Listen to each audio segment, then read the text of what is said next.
This is Through the Rearview, a podcast from Three Aspens Media. I'm your host, Lindsay Young. On this show, we look back with the leaders, innovators, and storytellers who have helped shape their industries.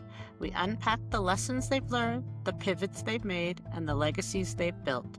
It's a chance to reflect, reconnect, and get a view of what really matters. In this season, we're focused on the wholesale distribution industry. Enjoy. Today's guest is someone who has both witnessed the evolution of the distribution industry and helped shape it.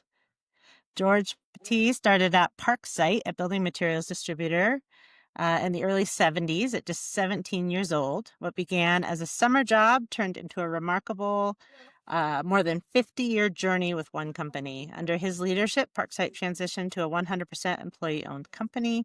He's weathered industry-shaking challenges from the Great Recession to COVID to changing trade dynamics, and he's helped build a culture where employees show up for a paycheck and with purpose. George was also an active member of the G7 group of Korean distributors, which was a collaborative peer network that helped shape his perspective on partnerships and the power of industry connection. He's also been actively involved with the National Association of Wholesaler-Distributors for many years, even serving as chairman of the organization for a term. He's written a book, he's mentored generations of leaders, and he's even led a book club for managers in his organization. And when you ask him what keeps a company strong for over 50 years, he's got wisdom to share.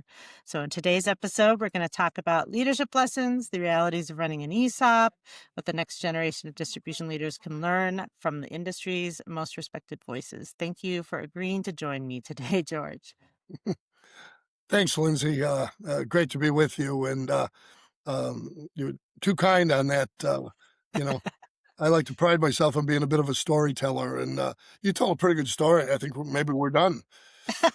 All right, great. Thanks for joining me. Hi. No. Well, let's start at the beginning, like way at the beginning. You started at Parkside at 17, right? So Yep. how did that job come about?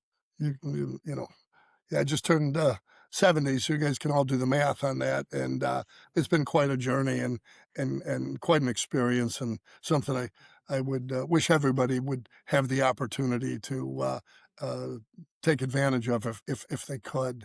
You mentioned a moment ago about sense of purpose. I realized with Parksite right off the bat, there was a purpose to this.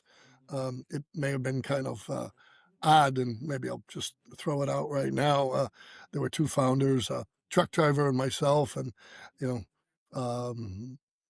I there a couple of days and tried to understand what was going on. We're unloading trucks, and we're loading a truck with Olympic stain, blah blah blah. Um, and I said to one of the founders, I go, boy, thanks for coming in here and helping out. He goes, well, we're out selling all day, and we had a pretty good sales day today. And if we don't sell, we don't eat. So Mm. we our purpose is to sell and to eat. So therefore, we have to go and bring the materials in, get them to our customers, take care of customers, service them, and then get up and do it again the next day. So we have a purpose here, and that's to grow this thing, and that's our plan. And here I am, 17 years old.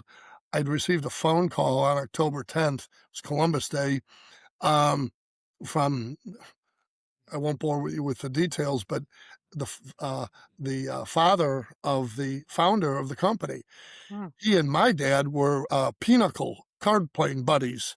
And Nice. I knew him because John's dad had owned a nursery and garden center, and I'd go over there at Christmas time, sit around while they're selling Christmas trees, and I'd drink hot chocolate. So I sort of knew the family, and they needed somebody badly that day, and they had heard that I might want a job. So if I wasn't at school that day, right, and I was at home at my parents' house, I never would have gotten that phone call, and I Mhm. couldn't have done it. And I said, I don't have anything to do. Sure, I'll be over there in an hour, and Nice. the rest is history. So it. But again, the purpose is you talked about, I think is what is needed. I think more so in our companies, and it's something that leaders have to strive to help their employees develop and understand, what are we really doing here, and once you can buy into that, then I think it's your opportunity to take advantage of that, and make things happen. And uh, as they say, there's no free lunch, right? Make it work, and you'll succeed. And I was fortunate in that regard. It's amazing. What do you remember about the first few weeks on the job?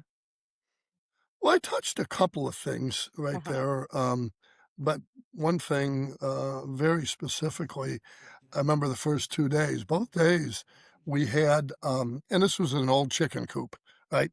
There Oh, literally, really? yeah, Literally? there was no, um, uh, there I hate to say this, there were no lights, all right? There was no heat, and there was no, indoor plumbing. Ooh, But didn't the material, the Olympic stain was, oil-based, so it wouldn't freeze, so you didn't need heat. Cold in the dead of winter, in, Palatine, Illinois, suburban Chicago. But so we're there that first day or 2, and we're unloading the trucks, and after we got done loading trucks, we had to take, and there were orders for deliveries for the next day. So you went and filled all those orders, the old pick, pack, and ship stuff. And it was me and the driver, and the two uh-huh. founders on those couple of days, anyways, were there. And after we got done, um, they went and grabbed brooms. We actually all grabbed a broom and we swept the floors. Okay, that was the last thing we did before we shut the doors and went Yeah. on home for the day. But we did that together. And that perfectly played into my sports background as a kid and through high school, and even into played sports in college. Um, it takes a team to win, okay? And it's not just, all a bunch of individuals.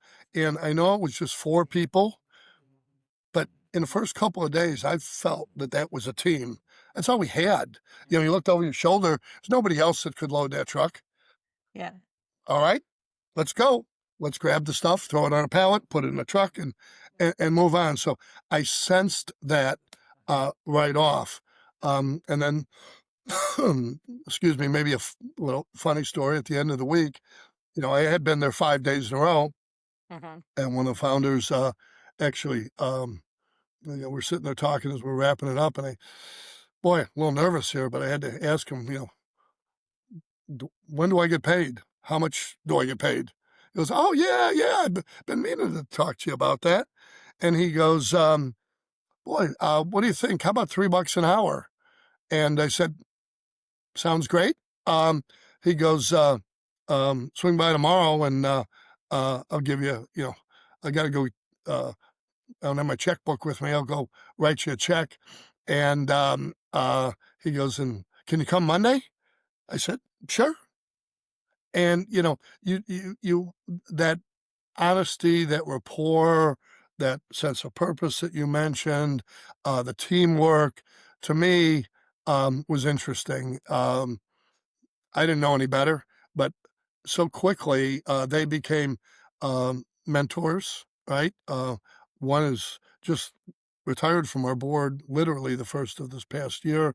Other gentleman uh, died about 15 years ago. But the things I've learned from them, I didn't get in a textbook. Sorry. Okay. I got my degree at Elmhurst College, but did I learn this stuff? No. You learned in the job. I didn't know. I started making sales calls when I was 20. One of the guys said, "Hey, you got to know some of these customers. Get to know what they're doing." I'd put on a shirt and tie, you know, and we'd go out some days and make a sales call or two, and taught you how that was done, how you developed a relationship, found out what customers truly valued in us, get the order on time, make sure it's shipped in full, you know, all those kinds of real basics. And isn't that what distribution is? All right. Satisfying the needs of the customer. All right. And then expanding on it so you do it better than your competition. And I think we learned right off the bat, table stakes are pick, pack, and ship. Mm-hmm. Get it right, or they can choose to go buy it from somebody else. And at the same time, let's have some fun with them. Let's, I'd answer the phone once we finally got telephone lines in there, um, in that place, and I get to know them, and they said, "Hey, I need the stuff tomorrow," and you took care of them, and they took care of you, and continued to buy more. So there's real basics in business that allow for survival and expansion, and you know, so good that we all live happily ever after, right? That's I the think that's goal. all part of the storytelling here. Absolutely. A quick follow-up, George. How long was it until you guys moved away from the old chicken coop? Yeah, great question, and Just I think curious. it's significant, um, because if you're a leader or a founder at the time of that company, they knew that that wasn't the be all end all. Selling Olympic stain needed some more products, right? Become more valuable to the ones. And we had heard about a new product that was coming onto the market. It was DuPont Corian, and made by DuPont. And heard about it from a fellow Olympic stain distributor. And this stuff came in big sheets and big boxes and required a forklift. And DuPont kept saying, "Come on, make a decision, make a decision." And the founder said, "Well, one problem, we don't have a forklift. All right, we had to hand unload, semi trailer trucks full of Olympic stain with a little hand cart." Well, I guess we got to go find a building. So one of the founders and I, we went and looked around about 10 miles away in the town of Schaumburg, found a warehouse, and shortly thereafter we moved. So we were able to take that line on, and we brought that on. And I'm pretty good with dates. April 1st, April Fool's Day of 1974. Kind of, Okay. we became a company, if you want to think about that way. We had in 72, 73, we probably had 5, 6, 7 people, working, a couple sales folks that we hired and that. But, then you had an office, and then you had a bathroom, and then you had, some of the necessities of life, and we were able to um, develop. And if I may, that was a crucial time because um, in the early days, if I was going to college, I'd have classes in the morning, and I'd unload the truck in the afternoon. Or if I had a baseball game, I was playing college baseball in those days, a game in the afternoon in the spring. Well, I couldn't get there till 7 or 8 o'clock at night. So after the game, I'd have to go over to the warehouse and load the truck, and then somehow figure out how to do homework because I had an 8 a.m. class the following day. And we made it work, right? But this was, we're running a business. It's 8 to 5 and that kind of stuff. And founders came to me and said, we're kind of at a crossroads here. We want you to stay on.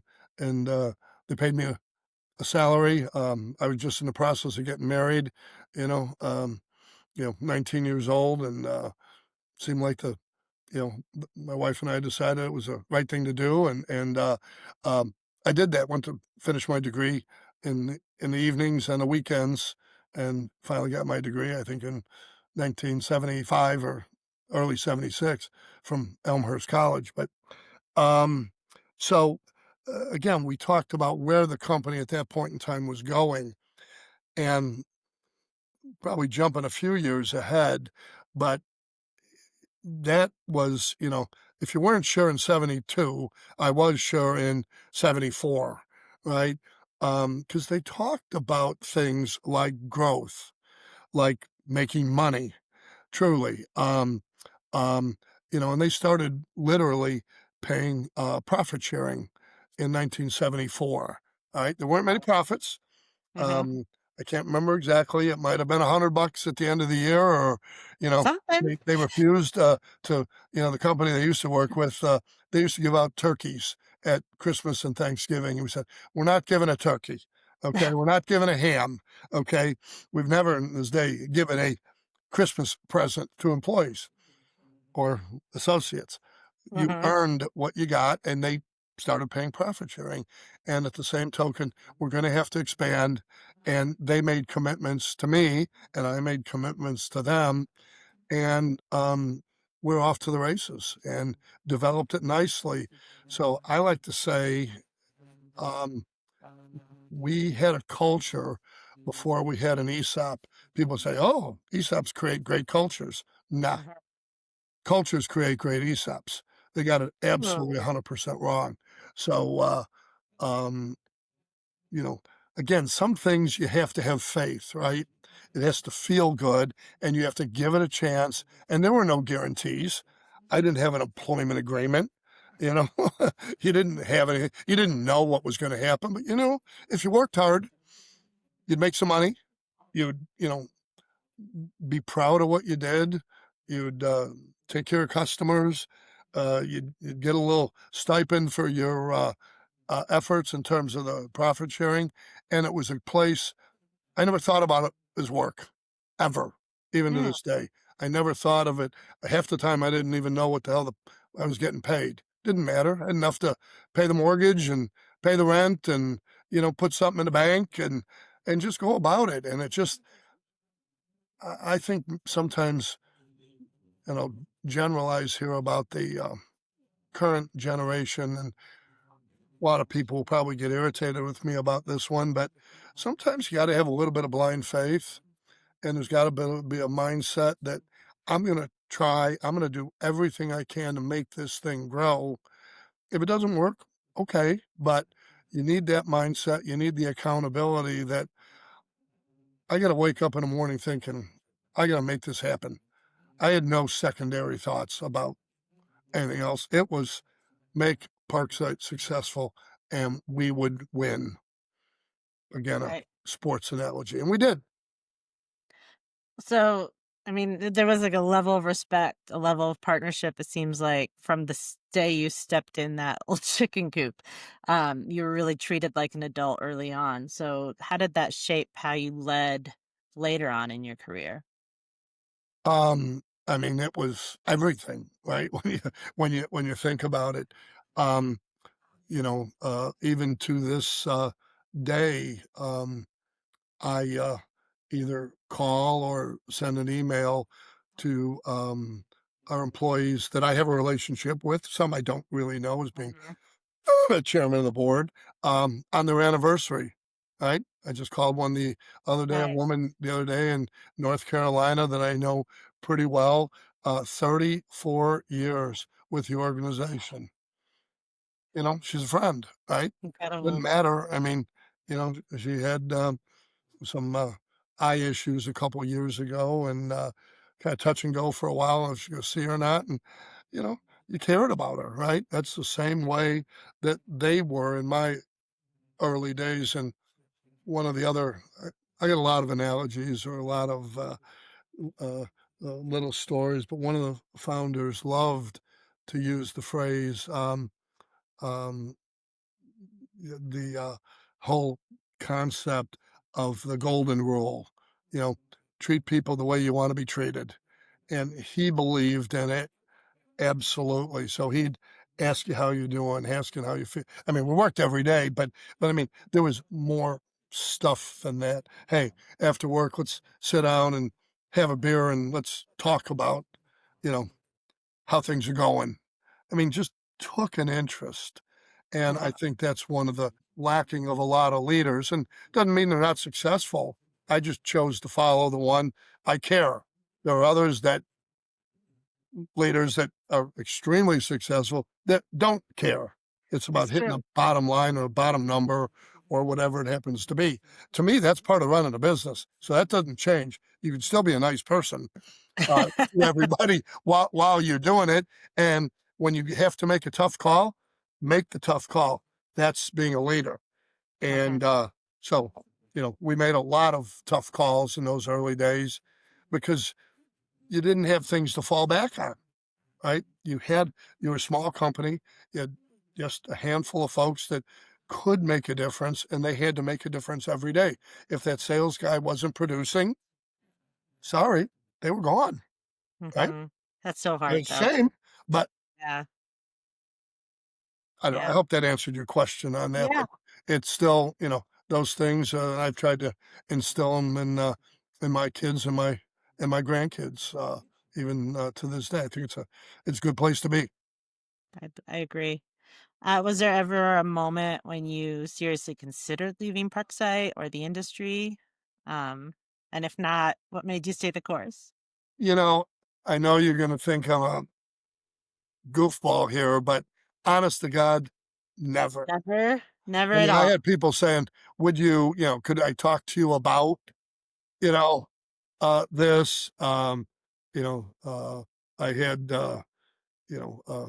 I use the word advisors that were sort of business partners, accountants, and bankers and the stuff, and saying, boy, you know, you're gonna hang around, what's this? And my needs were satisfied. My family's needs were satisfied, and I liked it.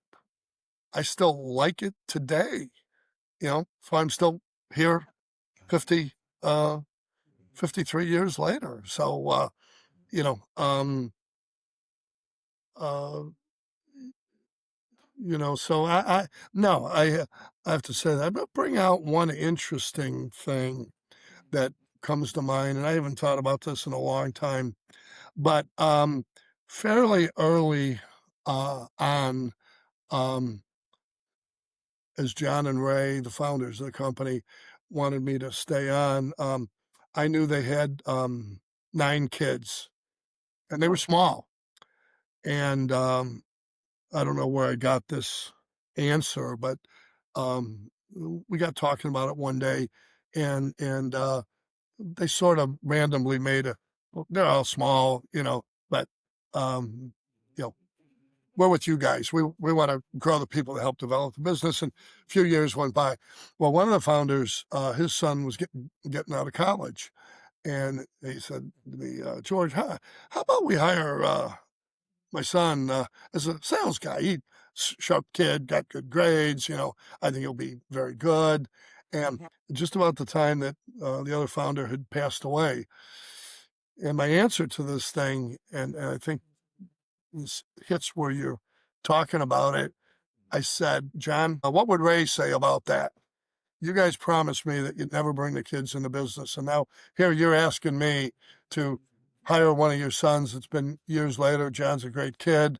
I knew him from he was a baby running around the warehouse. But it'd do Ray a disservice if his kids couldn't be in the business and your kids could. So I'm gonna give you an answer, and right now, and the answer to that's no. I'm Oh, not gonna hire him. And he goes, "That's one of the best answers I've ever heard." You know, wow. you told Cool. me I'm wrong. I was gonna go back on what I had agreed with Ray we were not going to do, and this was shortly after the ESOP, to be honest. It's probably early '90s at that point, and never came up again. His son went on to owns a business, very successful, could have been a great kid here, at Parkside as well. But to me, that's that, you know, my 2 thoughts that came into that, you know, if that ever did happen, I really made a bad mistake, and he answered it absolutely perfectly, you know, "No, I'm not gonna do that. I'm not gonna ask you to do that." And so I'm gonna say that was '91 or '92, probably to be I think Ray died in '91. That's probably about right. And at that point, I said, "Forever." And I love it because I'll tell you a funny story. Oh, uh, recently, I do a little bit of consulting and do a couple other things, and somebody asked me to send them their my CV or my resume, and I got the biggest laugh by saying, "Hey, sorry, I've been with Parkside 53 years. All right, um, never had to write a resume. Don't even know what a CV is. Wouldn't know how to write one if I had to." And so the answer is no. And that's kind of a pride thing, right? You Sure. think Yeah. about that. I've done it. People have respected it. They didn't need it. So there's a funny story, and um, if I could indulge you one more funny Yeah. story, because it Yeah. ties into a few of these things that we're talking about. Our ideal there was is I've talked about teamwork, right? All work together, and we were never very big on titles, you know.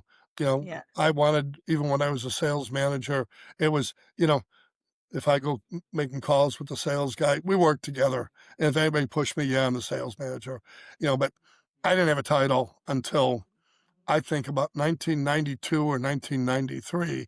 So that was, 20 years after, even though I was running the business, call it whatever, one of the founders was still there till 97. But so, you know, sometimes, you probably would have said, oh, he's, VP, something Uh-huh. like that, or even president for that matter. But I didn't have it. My card, I think I actually did put sales manager on there. But so one day we're having a meeting. It was a conversation with DuPont, and John didn't want to go to this meeting with DuPont, and it was principals only, right? So you had to be a CEO or president or something like that. And he's on the phone, and John and I were sharing an office, and the guy at DuPont said that John goes, I'm not going to that meeting. George is going. He's running the business anyways.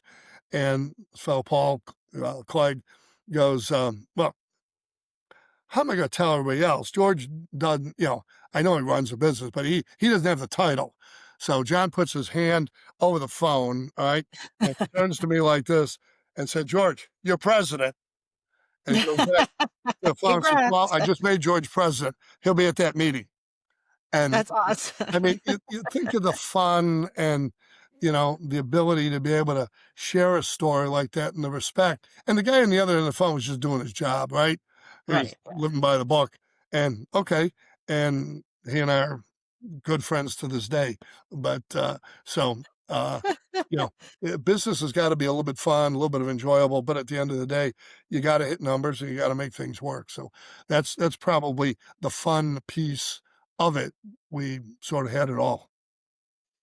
It's amazing. So you were also active throughout, your time leading Parksite in whatever the number is. Or it sounds like the number of distributors in this group that you belong to kind Right. of varied over the years, but of Korean distributors. So how did that shape your perspective on kind of industry collaboration?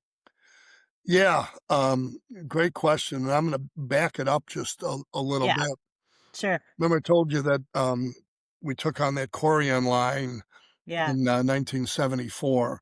Well, their regional sales guy I became good friends with, and actually, his son um, runs one of our divisions even to this day. So um, the relationship goes way back and deep.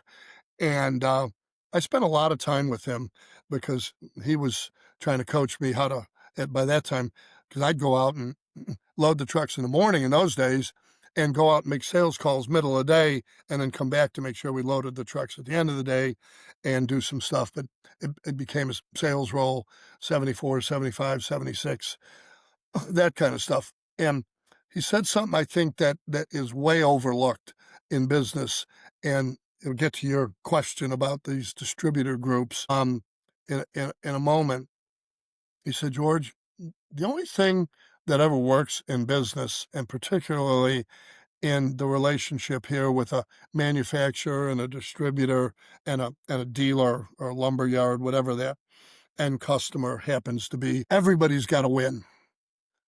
There's three people in it, and he referred to it as the three-legged stool. And he said, you're not going to operate if you only got two legs making money and two legs being successful, and the other one is being used or abused. And everybody's got to make money. And he looked me in the eye and said, I want Parksite to make money. I want you to make money. I want the customer, and we call him the fabricator at that time, to make money. All right. Same token, you and the fabricator, we're not at odds. We're on the same team. And excuse me, and you want us to make money. Where this all falls apart is if somebody believes they need to make more and somebody needs to make less, and you're not successful. I say that because I use that analogy pretty regularly, and that could apply to a relationship at home, a relationship with friends. If it's not good for everybody, it's not good, right? So you got to the point where we had these distributor meetings, and that was the hot thing to do in those days, where everybody would get together and you'd talk. And sometimes the groups were so large that, you know, DuPont could talk, but the distributors could barely talk. And it wasn't in a mean thing, but the business was growing and there was challenges, and you need to get strategically on the same place, on the same page. So what we did was, a few of us um, said, let's go out on a limb here. Some of our other distributor friends might not appreciate this, but let's form a small group of distributors. And at the time, we referred to it as G19. And then a few years later, after there was some acquisitions and distributors dropping out and that, we became the G7. But the point is, we became a very strategic organization with DuPont, where we met typically monthly on conference calls. We had phones in those days. You could have, when you couldn't have a Teams call or a Zoom call, but you could have Right. that. And 4 times a year, we'd get together for a day, day and a half, and really talk about the strategy. And that business, from that would be probably the late 80s, through they made some big management changes in about 2004. That business skyrocketed. We did it in the Tyvek business too, that we helped DuPont Mhm. start back in the 70s, um, almost from the get-go, where we had those meetings, and we were a team to be reckoned with, and everybody made money. New management came into DuPont and thought that they should make more and we should make less, and that kind of became. He didn't last long in the business, let me put it that way, I but bet. it did affect things for a little bit. But um, for all those years that we had it and the success that was had, it goes back to communication, collaboration, nothing happens unless you have a relationship, if you can communicate, if you listen to the other side to make sure what's important to them. And most times you can hit a common ground, not always. And then you got decisions to make, you drop the line or you get terminated or whatever it happens to be. But again, um, I go through things, and the way I manage our Parksite board today is exactly the same. I'm the chairman, but I'm not the king. All right, Mhm. it's everybody on that board helps to make the decisions, and when push comes to shove, eventually somebody might have to, say no, we're going this way. That's okay, but you get that input, and I think that for a young leader growing up in the business, some people view that, and was called it periodically, as a sign of weakness. I don't believe that's a sign of weakness. I believe that's a sign of strength, that you analyze and think and make sure that all things are being considered. Sometimes you got to make a call, but then make it. But so that those distributor groups certainly shaped how I acted, or maybe the way I acted shaped those groups. I don't know. Same way as when I was chairman of the NAW. So kind of ran Mhm. that group the same way, in cooperation with the president of the trade association. Kind of shifting gears just a little bit, George. You've been in the industry for a long time. You've seen a lot of disruption over the years, a lot of ups and downs, the Great Recession, the housing crash, COVID. What kept Parksite resilient through all of that? Because it's doing great. Well, again, sometimes people will ask that sort of that same question. Boy, Yeah, that ESOP really carried you through. yeah. And I'll say what I said a while ago, the culture carried us through. The ESOP was the vehicle that sort of allowed for that. And we sort of, I might even say, used that ESOP to drive home a point. I'll give an example. That applies, I'll say, to that housing crash. Uh, mm, Ours actually started in about 2007 and lasted Yeah. 3 years Yeah. basically before we started turning the corner. Um, and it applied to COVID as well. Um, we had to make calls. That was probably in the Great Recession there, first time we ever had to have a riff. We never, you let people go and stuff like that. It's not you did what you had to do to run the business, but there, I mean, things were crashing so fast that we had to take some cost out. I might add many of those folks, many, I could probably cite 10 that we let go in 11 or 10 or 11, they came back and we hired them Oh, back and they're still nice. with us today, some of them. Uh, but That's shows loyalty. shows the That's shows the commitment. culture. They were mad when it happened, but Sure. they got it. But the point as we got to the sort of the final straws, what we had to do, was we had to sit down many times and explain with the owners, and at the time, we had I think in '07, we had almost 500, and we eventually got down to about 230 through either in over 3 years through attrition or just having to let them go. But we had to have straightforward, honest conversations that there still is a business here. Okay. I know you own shares of stock. You'll still get those as a part of your service to the organization, but the entity has to survive. Yeah. Okay. And they didn't like it, but they got it, and It's we hard. all that kind of stuff had to happen. But we got into the final throes of this thing, and we did all kinds of stuff. We shut down a warehouse at one point in time that was just brand new, and but we also did a thing called the Power of 100. We said, you all owners, figure out a way, each one of you, to save $100 per month. All right, as we're going through this. So you go to the warehouse guy and say, he goes, "What can I do to save $100?" Well, that pallet over there, it's broken. Rather than you throw it in the garbage, those pallets cost us $35. There's Hmm. a hammer over there and there's some nails. Go get it and grab that hammer and nails and hammer that thing together. Truck drivers, if you're to stop, shut the truck off. You're wasting fuel. Okay. Right. Yeah. Accounts receivable, customers are saying they can't pay the bills. Well, explain to them they have to pay the bill because we have to pay the bill. Okay. Right. So you got to hold down those DSOs so that and get that back in line.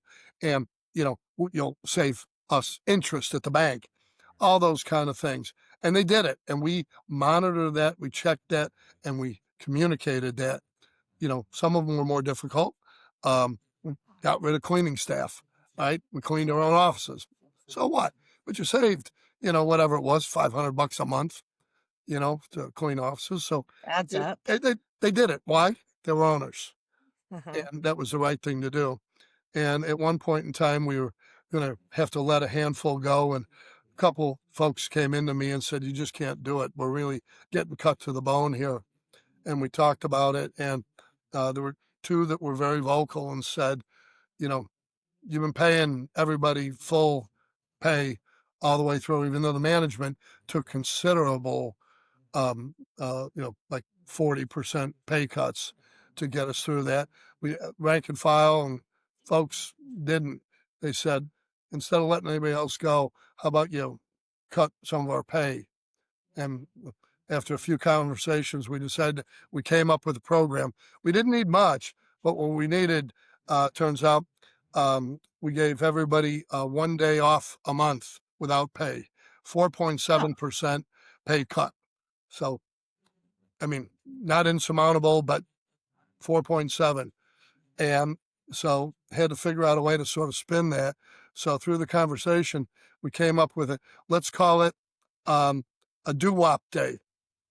I do Day update. off without pay, DOWOP. So for about it's a little over a year. I think it was probably approaching about 15 months. Everybody, all those folks took a doo-wop day. You want to know what happened? What happened? 90% of those people still came to work. They didn't take the day off. Really? They showed up. Hmm, And that's I mean, good. another proud moment, right? So what we after we reinstated that pay 4.7% back to them. I said, well, how do I spin that one? And I said, all right, let's call it a day off with pay, a do whip day. All right. And we encouraged them at that point in time. And it was 1 day a year, because that really is how the math worked out. We said, take a day off, take your birthday off, take something off if you want to go hang out with the kids or do whatever you want to Yeah. do. But there's your repayment, if you will. And the spirit of that was pretty exciting. And I'll make it brief so we can keep moving on. COVID was, Yeah. hey, if you're sick, stay home. If not, we're a distributor. Show up to work. And we did all Yeah. the safe things we had to do. But warehouse guys had to pick, pack, and ship. Truck drivers had to deliver, or else we wouldn't eat, is what I Well, told everybody. And they did. If they were sick, stay home. yeah, yeah, We yeah. weren't sick, and then you did that. So we didn't shut offices. We never shut a whole office down, not a day. Yeah. In a small Well, office, that 3 out of 4 people that got COVID at the same time. So we were a bit strapped on that day, but it was just a sales office, if you will. But you just work through those, and we survived that one as well. So I'm sure there'll be another recession, strong one. There's going to be another, uh, y- you know, uh, um, catastrophe of some way, but we'll figure out a way to work through it, or hopefully all the folks at Parksite will remember, we did it before, we can do it again. so culture has really helped you be more resilient over the years.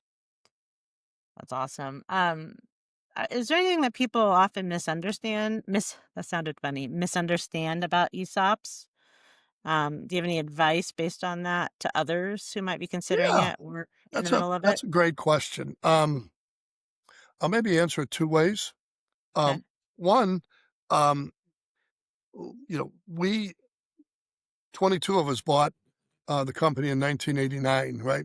We bought 75% of the company. John Morrisville, one of the other founders that stayed on he stayed on from 89 to 97, and we bought his remaining 25% out at that point in time.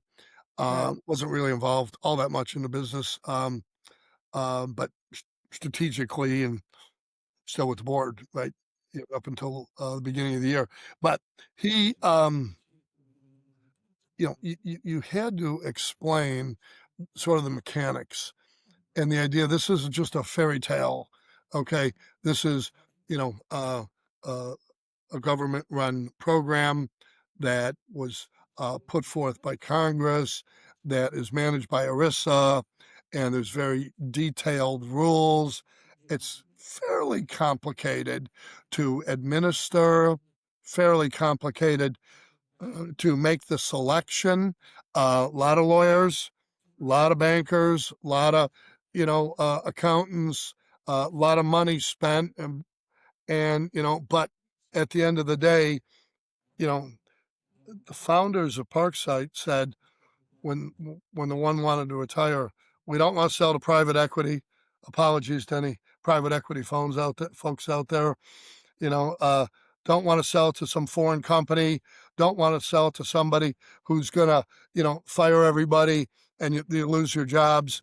Here's a vehicle that you can continue on the culture that we had. And guess what? At the end of the day, it's a retirement vehicle. In addition to, we had a profit sharing fund I told you before, but we even had a 401k.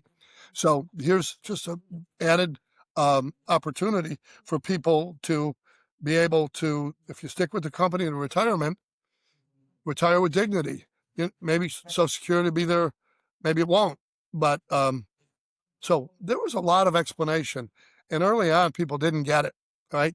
At least the first year. All of a sudden, they get a statement, right? And it shows their name, how much shares of stock. And guess what? How much did they pay for that share? Zero. It Nothing. was just showing up, doing the job, and making a profit. And the outside independent valuation firm determined what the value was, and we set that valuation.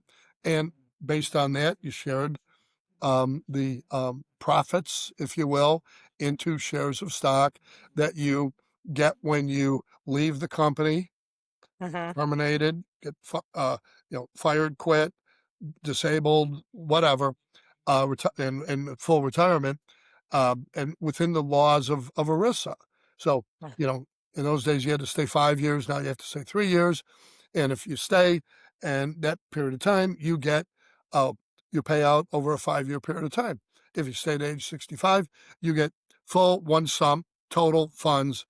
And we have people that, many, many, many people who have received, um, well into 6 figures, 10 times more than their 401k, and certainly more than their you know any potential Social Security.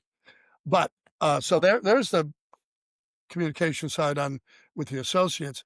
When it comes to why aren't there more, um, it's not for everybody. There's companies that, as I spoke of, they got family members. They want to pass this on to within the family. They want to pass it on to a trust. They want to, they think their business is worth more than it really is.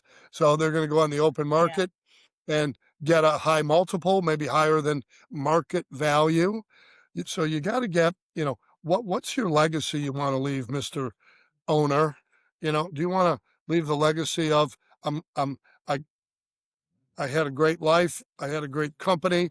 I got well compensated for the value of my business. And I turned it over to my employees so that they, the ones that helped me build it, can reap those benefits. If you can't answer that question, yes, I'd suggest you not even consider it because it's complicated. It'll take a year. It'll take hundreds of thousands of dollars, probably in big companies now, millions of dollars to get this passed.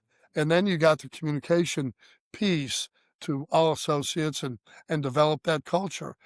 Again, it's the culture, it's not the ESOP. So you really have to have a view of what you want to do with your business.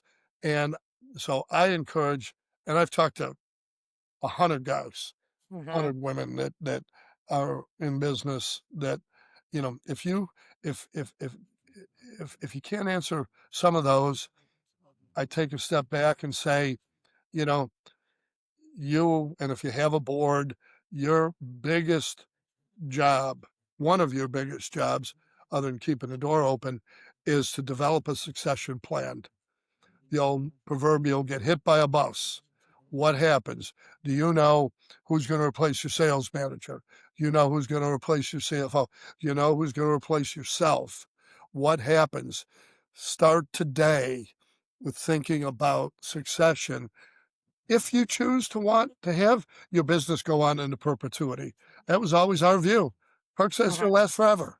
Maybe it will, maybe it won't, but at least develop that strategy thinking. It's hard work, you know, it may be uncomfortable, but if you can answer some of those questions, the best, ESOPs are fantastic. To be able to transition your business without losing anybody, without, with keeping the doors open, um, even, expanding the business. Maybe the owners don't want to, don't have their heart in it to be able to, double the size of their business, but yet the managers and the staff does. Um, there's a lot of great things, but it really comes down to the heart and mind of that owner's family. Is this for me? I'd suggest they look at it very seriously and get some advice from a good lawyer, a good accountant. 89, there wasn't a lot out there. Now, ESOP Association, um, um, ESCA, ESOP, S Corp Association, that we participate with both of those. Great information that can certainly help you navigate that in terms of how your business is going to survive or succeed or move on, or how are you going to shut it? Whatever it happens to be, get some advice. So That's awesome. sort of my advice. Uh, so shifting a little bit, you've been married for 50 years. You've worked at the same company for a little longer than Let's that. get So specific in case my wife is listening. It'll be 51 in November. 51 years of marriage. So is culture the secret then to building things that last? What's the secret? Um,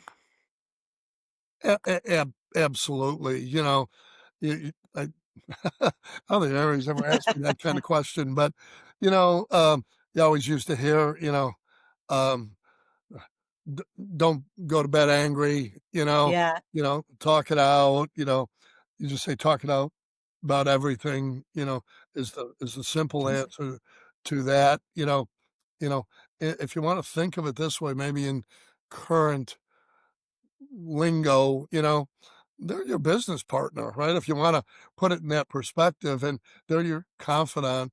I remember the first acquisition that we ever made. It was 2000. We were 50 million. We were trying to buy $150 million company, and everybody's telling me I was crazy. Even our accountants were telling us we're crazy. We could afford it, so to speak. We didn't have some of the talent to handle it. We had to muscle it and all that. And that's a whole conversation for another time. yeah. But uh, to the point, my wife Pam, there were. I mean, the whole process was probably 6 months from start to finish. I guarantee you, every night at 1 or 2 in the morning when I couldn't sleep, she'd know I was tossing and turning. What did we do? I'd bounce ideas off. You know, she shared her thoughts or gave me advice, and I couldn't. I guarantee you, maybe I could have gotten through it, but I would have made some mistakes, and it would. I'd get to the office in the morning. And say, hey, I got a great idea. This is gonna be awesome. Here's where we're going. Here's what we're doing. What do you guys think? And hey, that sounds pretty good, and that kind of stuff. So again,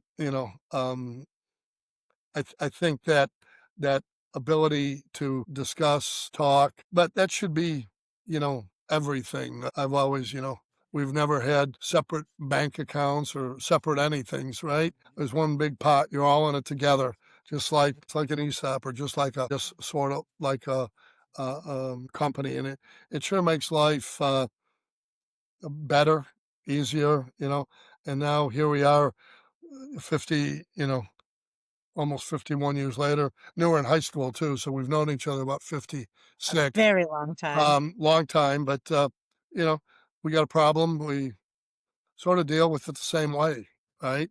We, plan a vacation, we still do it the same way. You sit down, how much you wanna spend, where you wanna go, all that kind of stuff, you know, and I feel bad because there's not a lot of people have that, and Pam and I are fortunate from that perspective to have had that for all those years. And I I'll end by this point about it. Uh, I believe life is a sort of series of sort of a roller coaster, maybe as an example. And there's periods in your life, right, of everything, right? So had that dating and getting married period, so to speak, and you're starting your careers, right? And Yeah. then you're in that for X amount of time, and then, oh, guess what? We're going to have a family. Oh my God. We got to buy a bigger house, we gotta prepare for that. We got little kids running around, and you sort of got that. Then as kids start to get older, you go, what are we gonna do after they go off to college?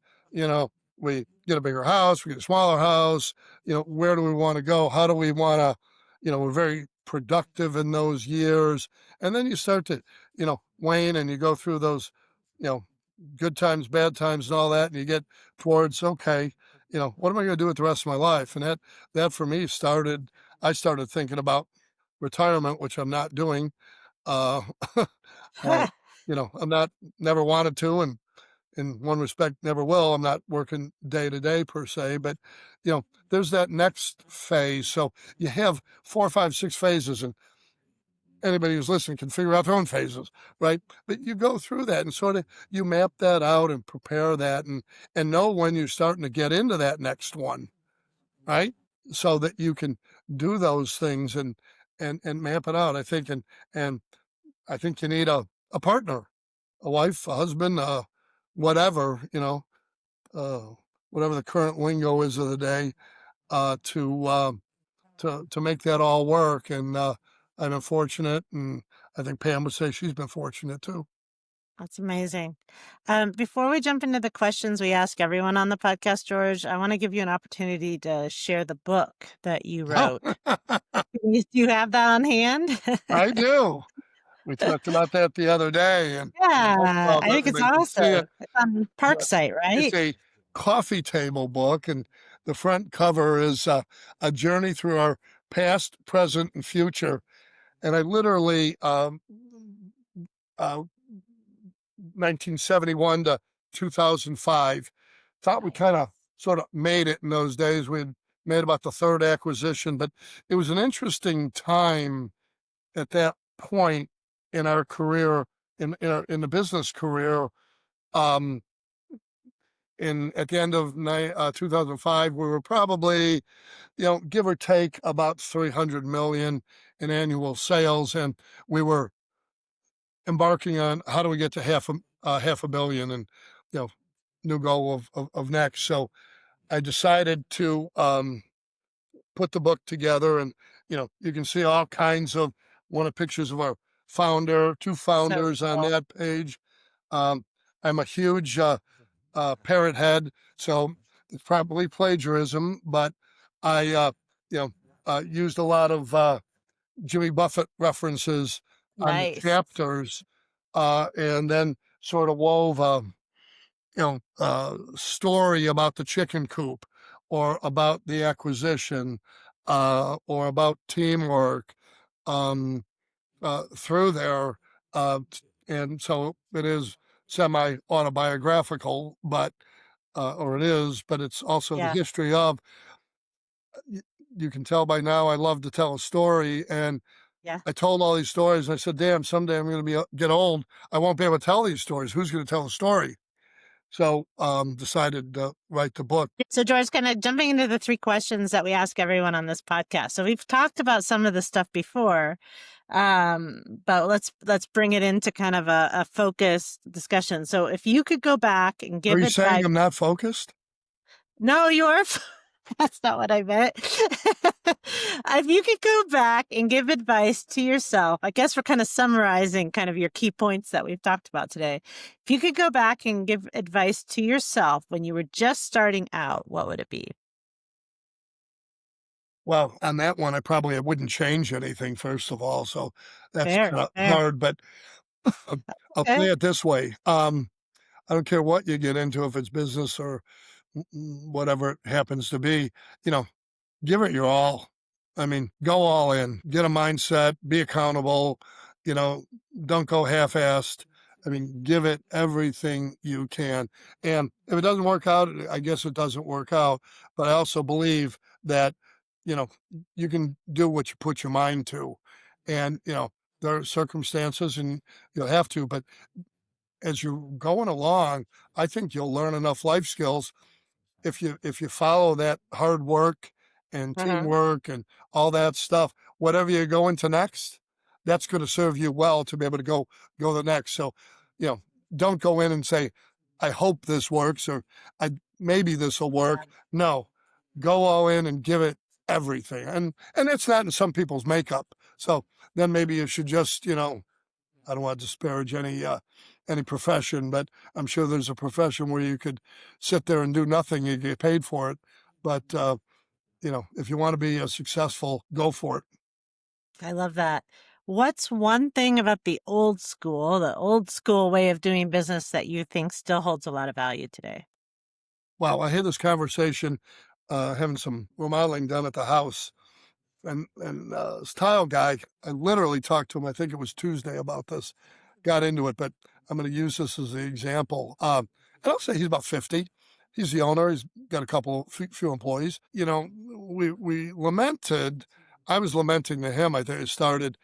I made 15 phone calls. Right, is what I said, and about 3 people answered the call. Right, and get me the information. The other 12 didn't answer the call. So I Mhm. text them or whatever. I said, I really need some help. You know, and he goes, damn, I hate what's going on in the world today. People don't feel like they have to answer or they'll answer on their own times. When you have to call somebody to ask a question, I don't think probably it's frivolous. You really need something. And in the case of my 15, I basically wanted to buy something, right? I'm not, Yeah. or maybe get an answer so I could buy something. And Yeah. there was a bunch of them. But he goes, you know what I do? He goes, what we're missing in this country um, is the fact that, he goes, a lot of times I won't even pick up the phone. I'll get in my truck and I'll go over to my supply house and I'll get somebody face to face. Mhm. They can't not answer my call, and I'm not going to waste 3 phone calls back and forth to get it. So I'm not sure that's actually it, but there are some real basics. All right. I talked about the golden rule. I Mhm. talked about hard work. I talked about showing up. I talked about, satisfying needs of customers or suppliers, whatever it happens to be. Um, be engaged, right? And I think we've lost some of that. I think too many people in this world think that somebody owes them a living. I hate to admit it or hate to tell them the world owes you nothing. Go make it yourself, okay? Unless or else maybe have some rich parents so you didn't have to do too much Oh, work. can I do that? I But, didn't mo- realize I but could do most that. people have to work at it, right? Yeah. And put their way through school and get a job and be successful. And some will, some won't. But hard work and persistence, I think, will help you satisfy your goals and your needs. Yeah. Those great list of things. So based on your knowledge and experience, George, what do you think should excite the next generation of leaders? Wow. I have to say, probably it's not the answer I first was thinking about, but Mhm. to me, I read something recently, and I do a lot of reading. There's been a lot of different ages, sort of like that cyclical thing we talked about a little bit before. But there's the ice age, and there's the industrial age, and there's the computer age, and I think I don't know, I guess we're not supposed to call it AI anymore, artificial intelligence, but there's something else out there um, that I think will make business, society, the world a better place. I hope, Mhm. the bad guys that are out there, don't mess it up and turn this thing into something that it's not. But think about, how many times a day, where we don't know something, 20 years ago, you had to go talk to somebody or go find a dictionary or do some research. Now you grab your iPhone and Google it, and boy, so the amount of information that you have, I think, is mind boggling. And what that to me for that next generation, if you don't see that there is more opportunity for you to be successful, live, grow, do whatever over the next X amount of years, as long as the world doesn't blow up, there's always that Right. caveat. Um, there will be more opportunity, I think, than any generation that we've ever seen, Mm.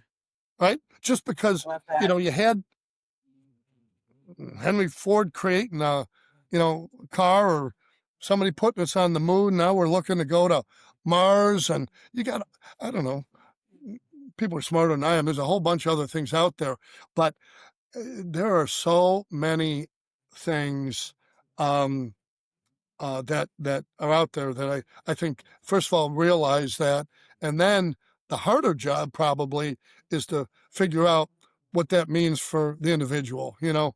Maybe you want to be a school teacher because, that's your passion. Hope you get paid more because you're teaching that next generation. But, Mhm. you know, whatever that is, go for it. All right. And figure out where you and your family can fit in so you have the life you want it to be.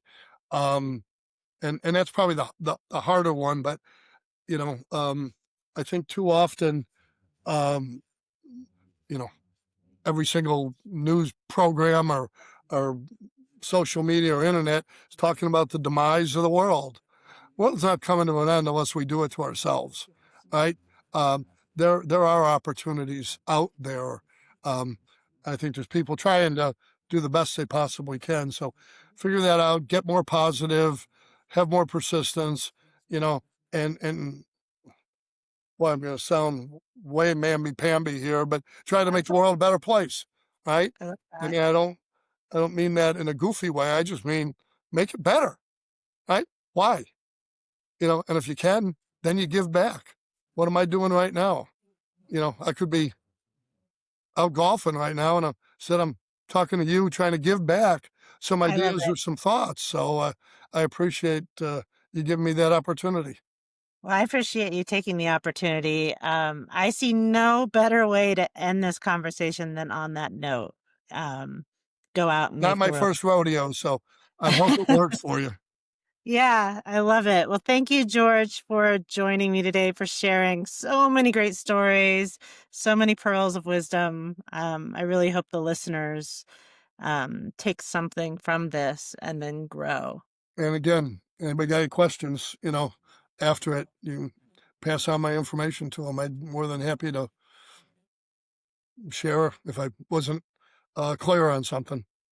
Awesome. Well, thank you so much, George.